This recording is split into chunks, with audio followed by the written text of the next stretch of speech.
What's up, guys? Eric Vasquez here from TeachMeToDesign.com.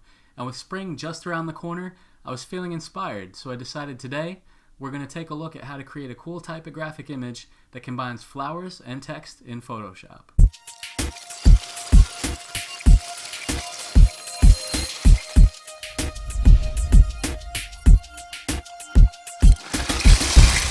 The first thing you want to do when you're creating this kind of an image is just find a good base. You want to start with your floral image here. So I'm going to make a copy of that layer just by pressing Command J on the keyboard. And then I'm going to turn off the background layer. Now what we want to do is get rid of all the white areas here so that we can isolate our bouquet, if you will. And the way that we're going to do that, the quickest and easiest way that I have found, is actually going to be using the background eraser tool. I'm not sure if you guys are too familiar with this, but it makes removing the background from images incredibly easy, and it's something that a friend of mine just showed me recently. So thanks, Wendy. I appreciate that, and I want to show you guys how it works. So as part of this tutorial, we're just going to make sure that we have the appropriate settings. Up here, I'm going to choose sampling once, and then make sure that you have discontiguous checked off here, as well as your tolerance set to around 40%. So from there, all you have to do is click on the white area, and then while still holding down the mouse or your tablet, just brush over all of the areas where you see, background and white in here. All right, and the trick with this is that you just have to sample once. You're just sampling one time and holding down the mouse or your tablet and then brushing. And if there's a color that's really close to white, it's probably gonna snag it, but we can easily bring that back in. It's doing most of the work for us here, which is great. So I just wanted to show you guys that little trick really quickly before we jump into the fun part here. So now that we've done that, I'm going to put a color underneath it so that you guys can kind of see what's happening. Alright, so here you'll see we did miss a few of the areas, but for the most part it does a pretty good job. It's easy to just come in here then with the eraser tool and kind of clean up a few of these areas. And if there's parts that you missed, I'm going to show you how you can get it back. So make another copy of the background layer and then bring it above your black background color. And then we're going to hold down the Alt Option key and press on the Add Layer Mask icon. From there, switch over to your brush tool and make sure that you're using 100% white. And then we're going to begin brushing in over the areas that we want to bring back into the image. And that's going to reveal it in the layer below. Oops. Okay. So you'll see here, I'm just going to start brushing this in and kind of filling this area with white. There's a little bit here on the flowers and things like that I wanted to bring back in. So I'm just going to try and do that pretty quick. This technique is really, based a lot on making, good selections. So you want to try to take your time with this and make sure that you get a nice, clean starting point here as far as your flowers and everything like that go. And it's okay because when you're dealing with masks, obviously it's non-destructive and you can always bring in some of the image if you mess something up. So this is still a really good time saver, using this tool. Even if you have to go back in, it's, way easier than having to do all this stuff by hand. If you were using the pen tool or something, this would probably take you hours to do, just before you can even get into the fun part of the tutorial here. All right. So you see what's happening. I'm just, bringing some of this back in. And I definitely recommend using a tablet if you guys aren't already using it, or if you haven't used one before. I highly recommend it. I've been using one myself for probably the last 6 or 7 years, and I'll admit, when I first started using it, it took me a while to get the hang of it. I practiced a lot. I watched a couple of DVDs on how to use the tablet and different things like that, and it was really helpful. I think I got something from like Gnomon Workshop, and forget which DVD exactly it was, but it was something to the, to the effect of tricks with the tablet and stuff like that. Really helpful. I just have a standard Wacom, nothing crazy. But once you're happy with that, I'm going to select these two layers and press Command E to merge them together. Apply another layer mask and then just clean up the edges by painting in with black a little bit more. So any of these other areas, I'm going to zoom in, any of these other areas with black, you can just go ahead and select with your magic wand. Just make sure that your tolerance setting is a little bit higher. And hold down the Shift key as you go through and select these areas.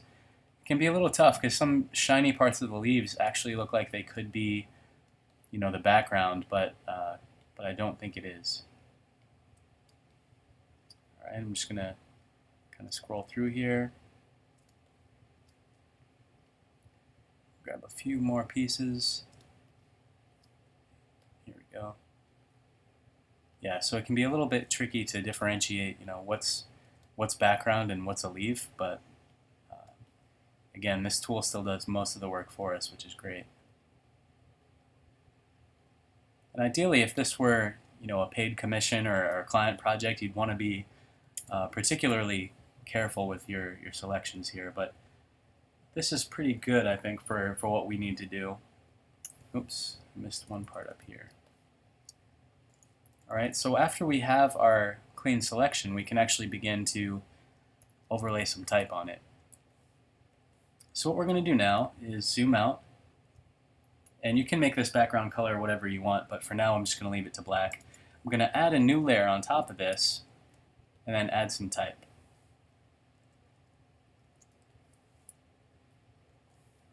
It's really small, so you can't even see it, but I'm going to use a nice condensed font. Right now I'm using a font called Go Bold, which I'm not sure if I'm going to keep it or not, but for now it's good. Alright, make a copy of that, move it down, and to move it down I'm just using Command and the left bracket on the keyboard.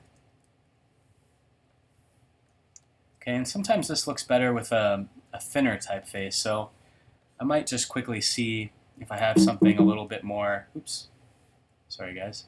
I might just see if I have something a little bit more, thin to work with here.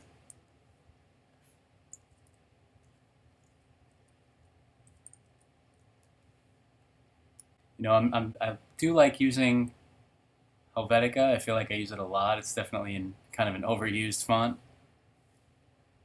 So let's see what else we have.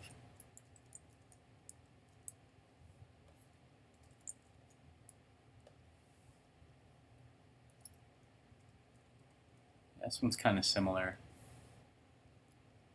Yeah, I'm just going to stick with this for now. Before I go ahead, I see that I just messed one thing up here. There's some areas in the middle that I lost earlier, so I just want to go back in and bring back in some of that detail.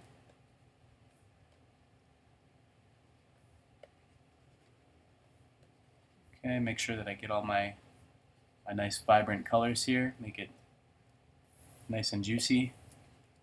There you go. Okay.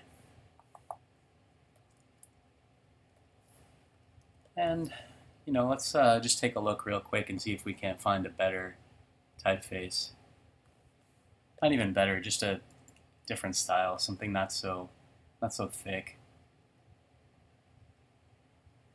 Something like that is pretty good. But this one is ultra condensed and might not be the best choice. Now I talk a lot about fonts and font choices and things like that in your work, and you guys can go back and check out some of my previous videos on this topic, communicating with typography, different ways to create custom typefaces in Illustrator and things like that. And it's important to try and make good decisions whenever you're doing this. Alright, so let's go with something like this. This is pretty nice. And now I'm going to make a copy of it, and I just want to see how this looks if I maybe skew it a little bit. something to that effect.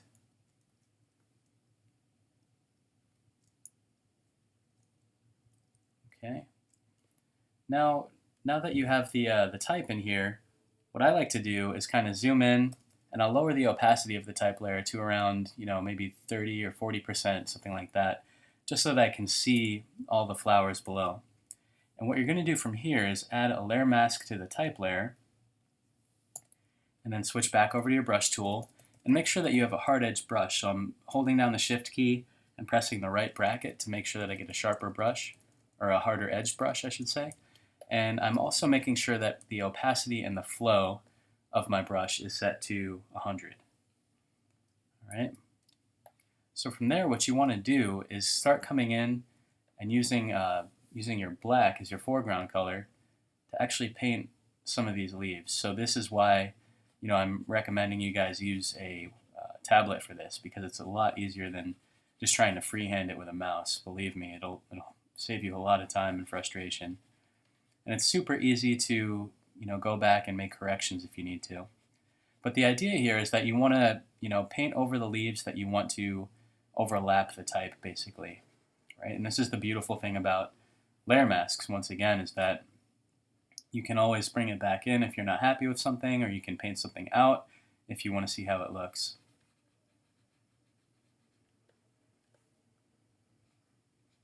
Right? And as I'm working too, obviously I'll see areas like this that I need to go back and correct. So I'm just going to make a copy of the background layer and do what we did earlier by holding down Alt Option and pressing the layer mask icon, so that as I go, if I see anything like that, I can just paint it in on the fly on that layer. All right, and then it's back to brushing out the leaves on my type layer. Right? And on your first pass, you don't have to be super defined here. You don't have to be super detailed, but you can always come back in afterwards, after your first pass, and kind of neaten things up. All right, this is a pretty nice piece, and you want to make sure, again, that your type stays legible. You want people to be able to read what it says, or at least get an idea of what it says. So you don't want to cover up the entire thing and totally annihilate your type.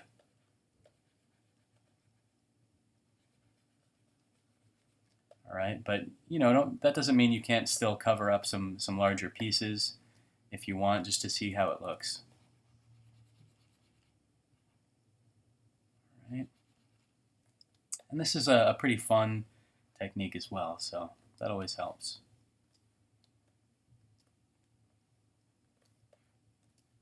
In some parts you might not be sure. You kind of have to find a good area of leaves, and that's the nice thing about using plants and flora for this kind of technique, because there's so many little details that you can take advantage of. All the little stems and leaves and petals on the flowers. So it's a really beautiful way to get this nice kind of organic feel to your work, and it adds a lot of depth as well. And it's all about trying to find more interesting ways of doing things. So it's just another way that you guys can have some fun with typography. There's a lot of cool posters like this, obviously, but I just wanted to demonstrate for you guys how it works, so you know how to approach this if you want to create this kind of stuff. Okay. Yeah, and see, these petals are going to be a little bit tedious to mask out, but that's okay. We have a tablet. You can make your brush as small as you need to. That's one of the great things about Photoshop. It's like you can get your brush down to about 1 pixel, so you can get super fine detail. Obviously, the digital medium is a little more forgiving than traditional paint. So while I'm in here, I'm just going to come back in and paint back in some of the detail on some of the other areas here. Some of the parts that I was a little, sloppy with. But that's okay, because I told you guys you didn't have to be super precise on your first pass. And if at any point, you guys have a little bit of trouble, getting an area with your brush, you can press the R key on your tablet, or on your keyboard, I should say, and it'll actually let you rotate your whole entire canvas, which is a really nice trick. All right, and then from there, you can just come in and continue painting away. All right, so the R will let you just rotate your canvas at any time. And this is helpful for me. I mean, I'm right-handed, but I can be a little bit clumsy with my pen sometimes. Nobody's perfect here. No matter how much you practice, sometimes it just takes a little bit of extra time and care. All right, and again, just bringing in some of the detail from the leaves.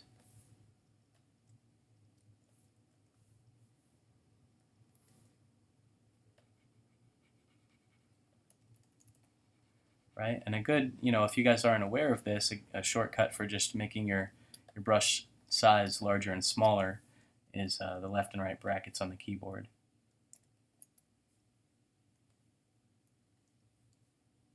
All right, so hopefully you guys are starting to see the pattern that's happening here.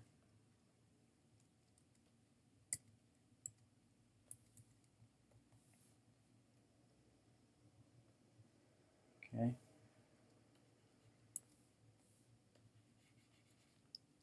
All right, and hopefully this will look pretty good once we take a few more pieces out. But let me just zoom out for a second so you guys can see what's happening after I straighten the canvas.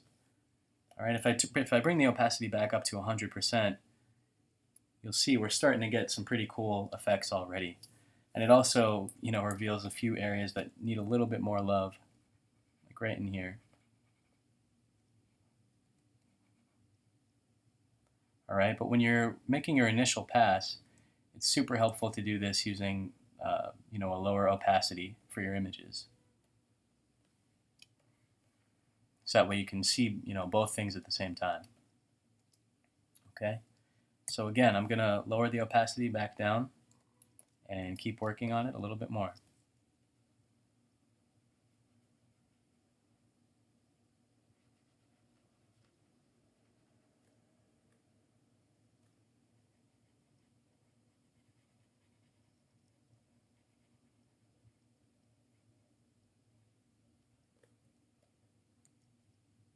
Oops.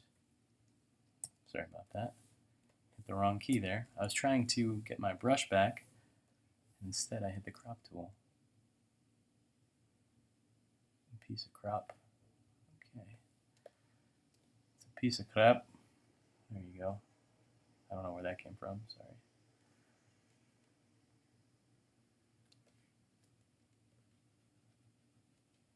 For all my Scottish designers out there, shout out. Worldwide, Mr. Worldwide. No, it's Pitbull. I can't steal his thing. Anyway, guys, just trying to have some fun here as we do this. I love the flexibility that you get with a tablet. I use this every day at work, honestly, and it's really saved my ass quite a few times. It's just one of those tools that, as you do more and more work in your career, it'll save you tons of time. And after you do get used to it, it really starts to feel like, just kind of using a pen and paper almost, which is the goal, I believe.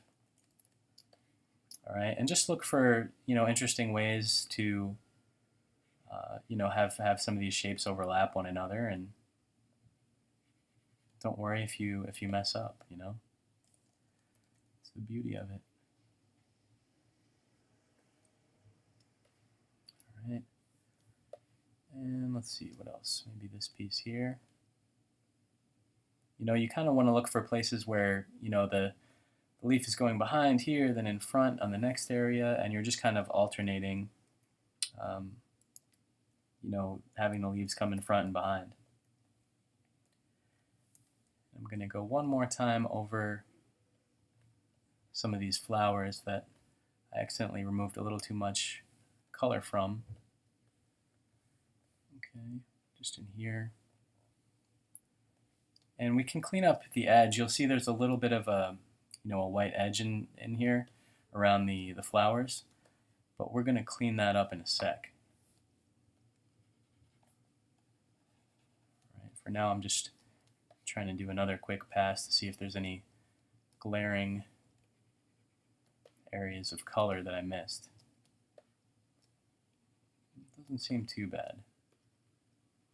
Again, it's still way quicker than using the, the pen tool or brushing it out manually.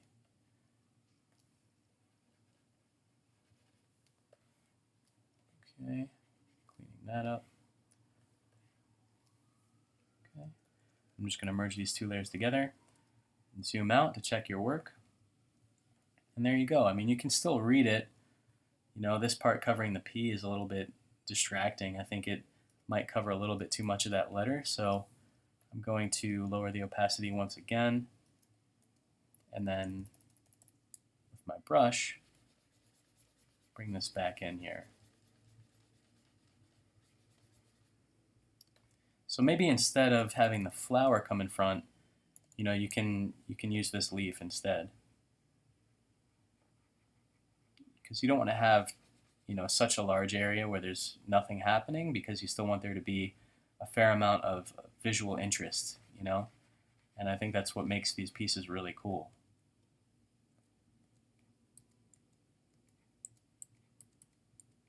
There we go. All right. We can see how this looks too.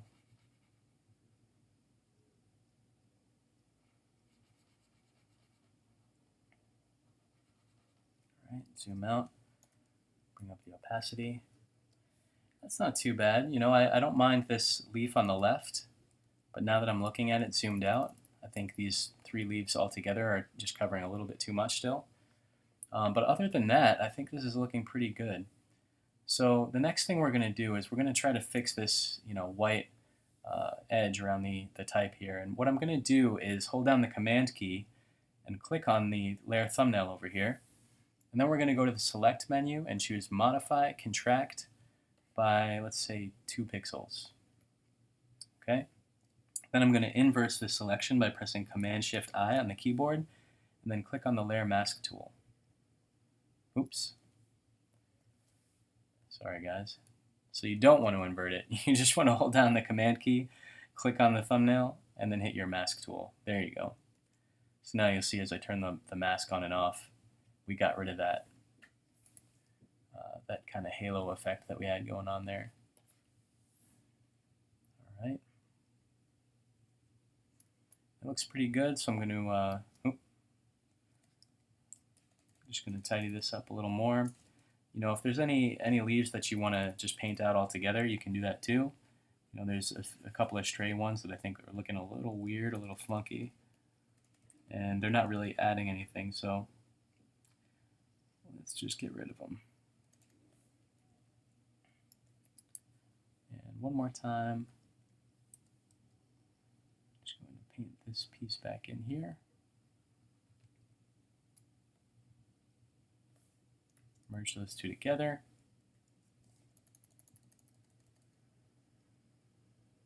And there you go, something like that.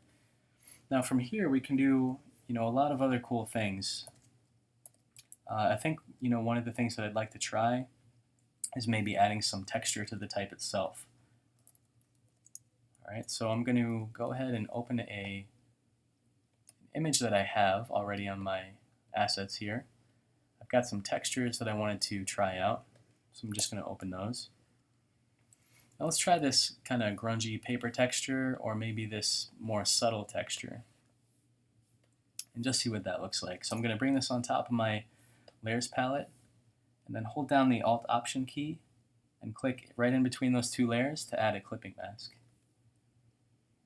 All right, and then you can play around with the blending modes if you want. You can also maybe duplicate that layer to enhance the effect, but I don't think we need to do that right now. I'm just going to keep it subtle. It gives it a little bit of graininess and makes it a little more interesting. You see? Okay. And you can try layering your other texture too if you want to see how that looks. just zoom out. Maybe bring our other texture in here as well to see how that's looking in the design.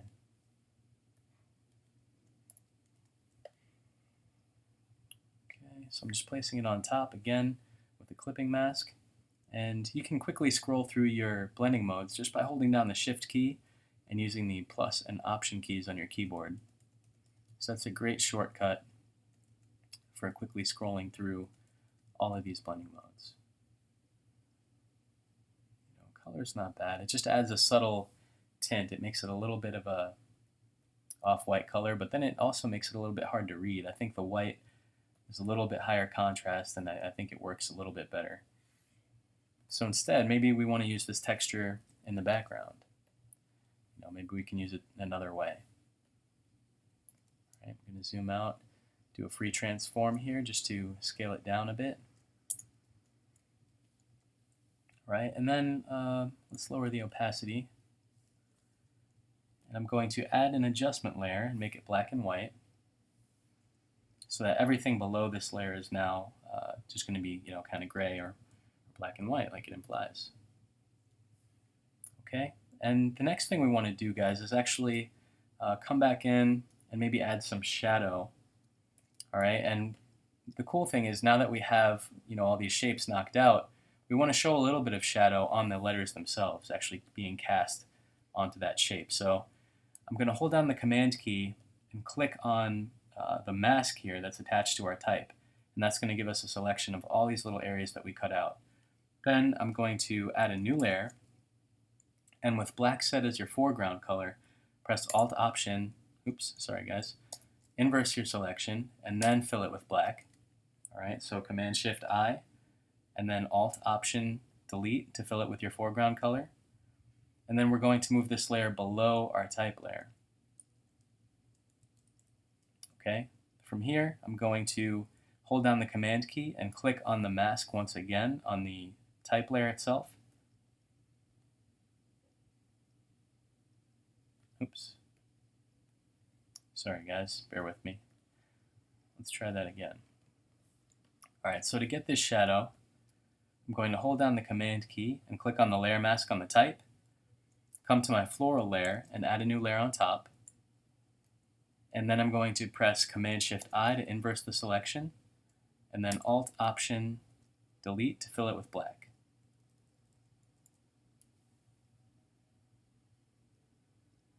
Okay.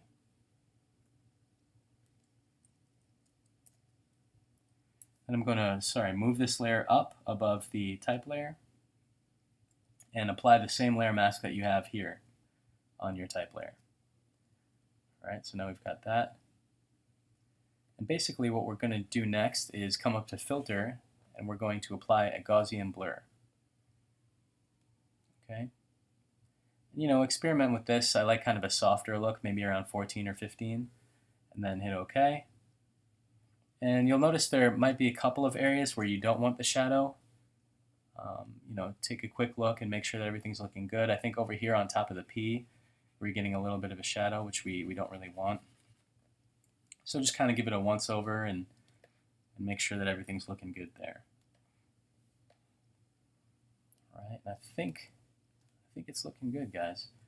All right, so now what I'm going to do is select the texture and the shadow layer. I'm just going to name it Shadows, or maybe Type Shadow, which is just good practice, helps keep things organized. And then I'm going to hold down the Shift key, select the type layer and the shadow and texture layer, and then press Command-G to put it into a group folder. And then I'm going to also do the same with the floral layer here.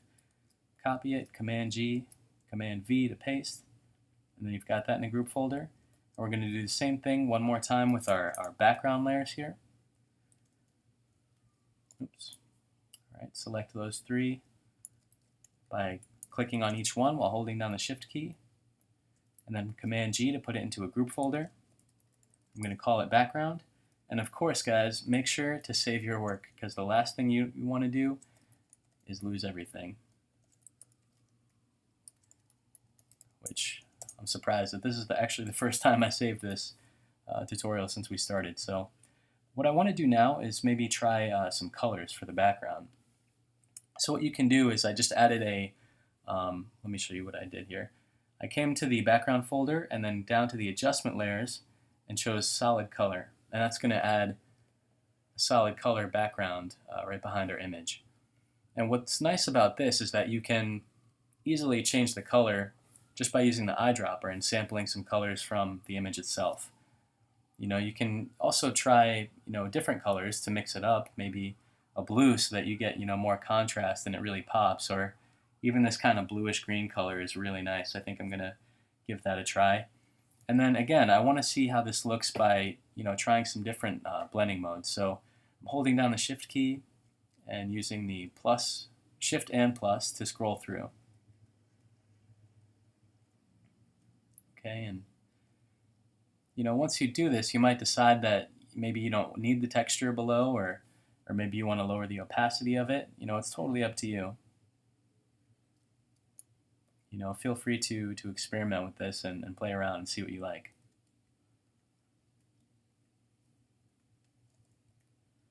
All right, I actually don't mind the bright color, but I want to see it without the texture. So I'm just going to change the blending mode of this color fill layer back to normal and turn off the texture and then drop this into the background folder.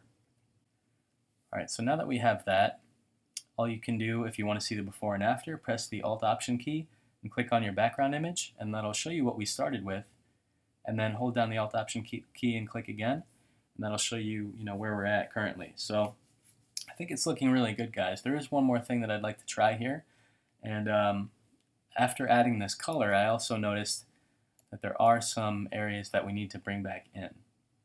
So I'm going to do what I did earlier by applying the layer mask while holding down the Alt Option key, and that will allow me to paint in these areas where we lost some color.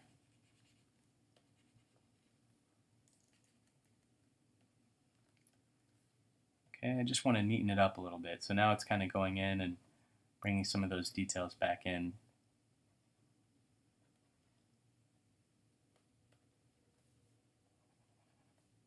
Alright, so this is kind of where the details are important.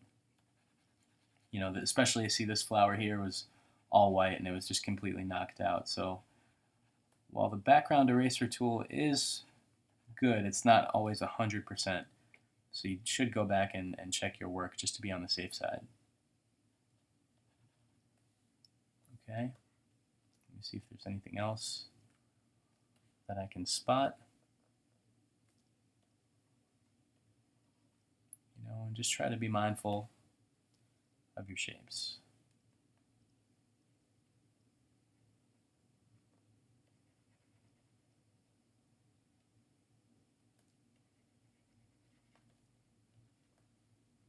All right. So you guys get the idea. Okay, then I'm just going to apply the layer mask and merge it with this layer. Select them both and press Command E. And now what I want to try is selecting the floral folder and the type folder, copying them both by pressing Command J, and then Command E to merge them together. From here, move it below both the type and the floral layers. Hold down the Command key to make a selection, and then we're going to press D on the keyboard to get our default colors, and then press Alt Option plus Delete on the keyboard, and that's going to fill this layer with solid black.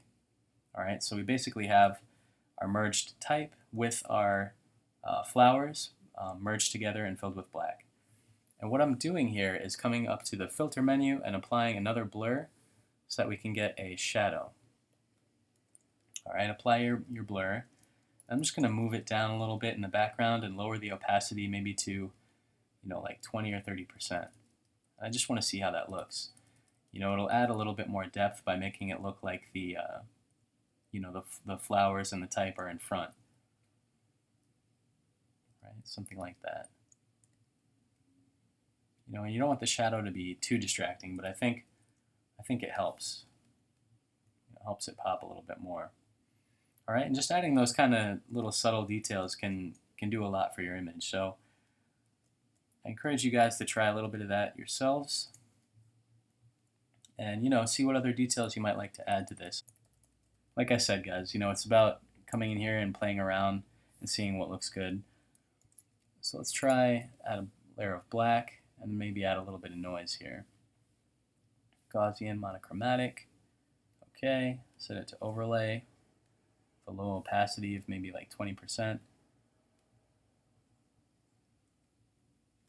Just a little bit of graininess on top. But there you go, guys. I mean, that's kind of how it's done. I mean, it's a really cool effect. There's some great stuff that you can do with this. So I hope that you guys have found this tutorial useful. It's a really cool style, and I hope you guys have some fun with it. If you did enjoy this video, please give us a thumbs up and share it, and be sure to subscribe to our YouTube channel. And also sign up for our email list if you haven't done that yet, and get a free ebook. Right now it is our Essential Photoshop Tutorials Starter Guide ebook, which will give you everything you need to get up to speed in Photoshop. So be sure to check that out. Thanks for watching, guys, and thanks for your support, and we'll see you next time.